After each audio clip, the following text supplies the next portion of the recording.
Hey guys, and welcome to the 4th episode of Scratch the Itch, a series where I play indie games from itch.io and try to find ones that scratch that gaming itch we sometimes get. For those unfamiliar with itch.io, it's a platform for indie game developers to host and sell their games. Itch has a massive library of indie games and projects, and my goal is to play them and find the ones that scratch the itch. Today's game is titled Atma by Naus, Vincent Chanel, and Pattaya. I'm super sorry if I butchered the pronunciation of any of your names. I definitely did. Definitely butchered. And I'm sorry. The game is a puzzle adventure where you use mantras you learn to complete puzzles and defeat enemies. You have to make difficult decisions that impact the outcome of the game, and all of this is set in a vibrant and colorful pixel art world. This game is free to play and only has a Windows release. Before we begin, this game is short. It took me about 30 minutes to play it to completion. Because it's a short, story-driven game, I'm only going to show bits and bobs of my gameplay. There may be times where you're just staring at some looped video, and I apologize. I don't want to spoil the game in the event you do give it a shot.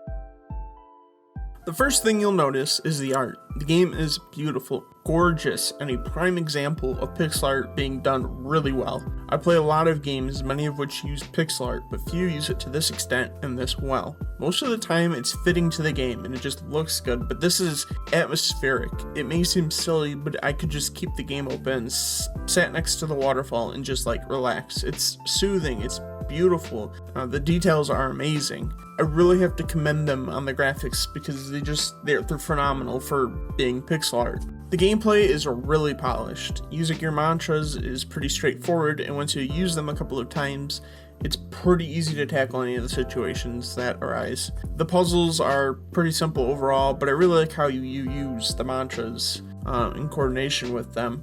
The story is well done. I spoke to the villagers, I started getting wrapped up in the lore. I enjoyed the world that was built around this situation that you're posed with.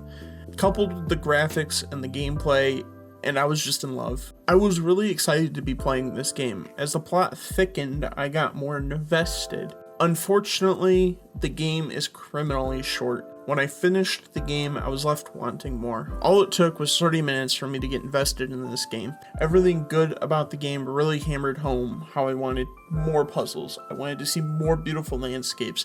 I wanted to learn more mantras and use them to solve increasingly difficult puzzles. It really made me wish the game had more to it, and I firmly believe they could have put more into this and charged money for it. The lack of a run or sprint button kind of sucks. Itch user in July mentioned this, but I completely have to agree with them. On my second playthrough, I really felt this as I walked around. I guess it would have made an already short game shorter, but at the same time, I really think it would have been nice to have a sprint in town. So, does it scratch the itch? Yeah, but if you were hoping to get more than 30 minutes out of Atma, you should probably look elsewhere. It's a fun game that is visually gorgeous with fun puzzles and gameplay, and when your 30 minutes of playing is over, it will leave you wanting more. It actually reminded me of the days when I would play Ocarina of Time, doing puzzles to progress the dungeon and story, and I really enjoyed that.